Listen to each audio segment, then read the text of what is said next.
এই এই তোরা তিনজনাই সত্যি করে বল গাছের লিচু কম না যাচ্ছে না হাইলে তিনজনাকেই ছাটাবো বল। তোমার মুনিশকে শুধাও না, আমি তো খালি হুনু তাড়াই।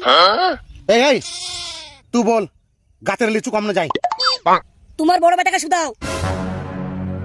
তাহলে তোরা কেউ কবুল খাবি না লাই। এই তুই বল। আমি বলতে পারবো না, ওদেরকে শুধাও। আবার বলে ওয়াদাকে শুধাও। বাগান মনে হচ্ছে এবার আমাকে আগলাইতে হবে বুঝলি। এত বড় দুটো দামাল ছেলে থুয়েও কাজ হচ্ছে না, একটা মুনিশ থুয়েও কাজ হচ্ছে না। ঠিক আছে কাল থেকে আমি আগলাবো।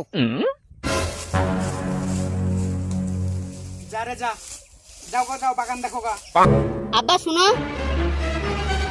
বল। ওই গাছের নিচু ইঞ্জামল আর বড় ভাই দুটো মেয়ের পেছতে ফুরায়, ওই মেয়ে দুটো এখন আসার টাইম হয়ে গেছে।